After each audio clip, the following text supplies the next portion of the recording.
Assam medical कलेजनि फरायसा अंकुर दावा रुंसारि जाबाय। धेमाजि जिल्लानि सिमेन्टसापुरि समखं हालामनि सिङाव थानाय लखलुं गामिनि भाग्येश्वर दावनि फिसाज्ला अंकुर दावा आसाम मेडिकेल कलेजनि नैथि बोसोरनि फरायसामोन। जाथायनि सायाव मिथिनो हानाय बादिब्ला अंकुर दावा थांनाय 17 सेप्तेम्बर खालारखालि अपिडि डिउटिखौ मावखांनायनि उनाव बाइकजों बाहेरायाव ओंखारलांनाय समाव AS06G7855 नम्बरनि हुन्डाइ i10 गारिया सौग्रावनायाव गोब्राब जोखोम जादोंमोन। गोबाव सान गोब्राब थासारिजों मेडिकेलाव फाहामथाय लाबाय थानाय समावनो अंकुर दावा 8 अक्ट'बर रबिबारखालि मोनाबिलि 9:30 समाव जोबथा हां बोयो। बेबादि सासे गुनगोनां फरायसानि रुंसारि जानायाव नखरजों लोगोसे ओनसोलनाङैनो दुखु मोननाय फोरमायदों। যেহেতু আজি মৰ্মাহত আমিও মৰ্মাহত অংকুৰ দাও আমাৰ লগলুং গাঁৱৰ ভাগ্যেশ্বৰ দাও সুযোগ্য সন্তান আছিল। লগতে আমাৰ অঞ্চলৰ চম্পংবাসী ৰাইজৰ এটা সুনাম কৰাৰ কাৰণে ডক্টৰৰ চিট পাইছিল। নীট পৰীক্ষাত পাছ কৰি তেখেতে এতিয়া ছেকেণ্ড ইয়েৰৰ পৰা থাৰ্ড ইয়েৰলৈ যোৱাৰ পথত আছিল। তাৰপিছত দুৰ্ভাগ্যক্ৰম যোৱা 17 ছেপ্টেম্বৰত বাইক এক্সিডেণ্টত তেখেতে দুৰ্ঘটনা হ'ল। দুৰ্ঘটনা হৈ আমাৰ অসম চিকিৎসা মহাবিদ্যালয়ত ভৰ্তি কৰা হৈছে। ভৰ্তি কৰাৰ পাছত অসম চিকিৎসা মহাবিদ্যালয়ত বিজ্ঞ ডক্টৰসকলে চিকিৎসা কৰিছে। চিকিৎসা কৰাৰ পাছতো এখেতক আমি হেৰুৱাব লগা হ'ল। যোৱা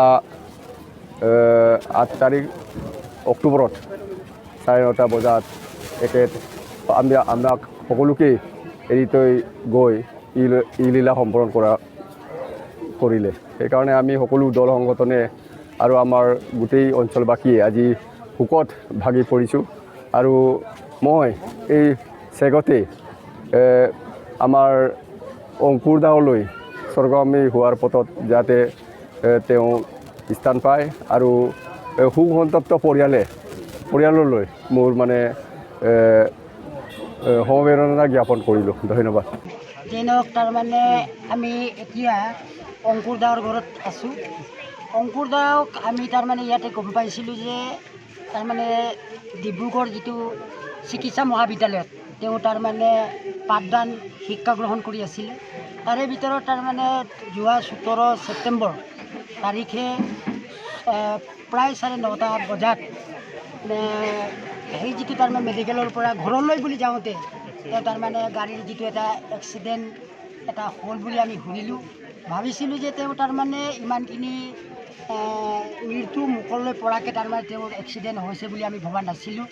মানে আমি দুৰ্ভাগ্য তেওঁক তাৰমানে আমি এই চম্পং অঞ্চলৰ এজন তাৰমানে কি বুলি ক'ব অনগ্ৰহতাৰ মাজৰ পৰা তেওঁ যে এটা ডক্টৰ তাৰমানে চিট এটা পায় তেওঁ এটা সুনাম কঢ়িয়াই আনিবৰ বাবে তেওঁৰ তাৰমানে গৈছে আৰু তেওঁৰ পৰা আমি আশা কৰিছিলোঁ চমকং অঞ্চলৰ কি বুলি ক'ব বিভিন্ন দল সংগঠন আগম কেবাং, বান কেবাং, বীৰবুই কেবাং, পৰিং কেবাং, নিমাক কেবাং, নিমে কেবাং মানে জাতীয় সংগঠনসমূহৰ সকলোৱে তেওঁক তাৰমানে কি কৰা হৈছিলে আশা কৰিছিলে।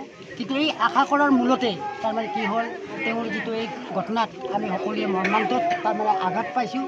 আৰু যিটো তাৰমানে চিকিৎসাটো অলৰেডি তাৰমানে কৰিছিলে কৰাৰ পাছত তাৰমানে তেওঁৰ এই তাৰমানে ইহলীলাক ত্যাগ কৰিলে। আমি সকলোৱেও সুসন্তপ্ত পৰিয়ালবৰ্গলৈ আমি সমবেদনা জ্ঞাপন কৰিছোঁ ৰাইজৰ হৈ।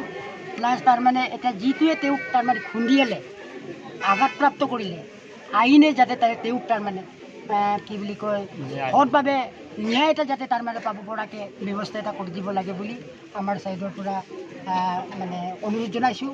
আমি আশাটো এইটোৱে আছিল যে অংকুৰ যিটো দাৱাই যাতে তাৰমানে দেশৰ কাৰণে ৰাইজৰ কাৰণে আৰু গাঁৱৰ কাৰণে অঞ্চলৰ কাৰণে সুনাম কঢ়িয়াই অনাৰ যিটো তাৰমানে কঢ়িয়াই আনি দিব যে পাৰিব তাৰ আমি বিশেষ আশা আছিলে। তেওঁৰ যিটো মৃত্যুৱে আমাক তাৰমানে অসমবাসীৰ লগতে আমাৰ চম্পং অঞ্চলখনক একেবাৰে তাৰমানে ক্ষতি হ'ল বুলিয়ে মই তাৰমানে অনুভৱ কৰিছোঁ। কি কয় ডিব্ৰুগড় যিটো অসম ৰাজ্যিক মেডিকেলত তাৰমানে কৰা হৈছিলে কিন্তু তাত যেনেধৰণে তাৰমানে চিকিৎসাটো কৰিব লাগিছিল তেনেধৰণে চাগে কৰাৰ পাছতো তেওঁ মানে মৃত্যু হৈছে। যিটো খুন্দিয়ালে নহয় জানো তেওঁৰ যদি খুন্দিয়াটোক আইনগতভাৱে বিহিত ব্যৱস্থা কৰি দিবৰ কাৰণে আমি দল সংগঠনৰ পৰা চম্পকবাসীৰ হৈ পেলাই মানে অনুৰোধ বা দাবী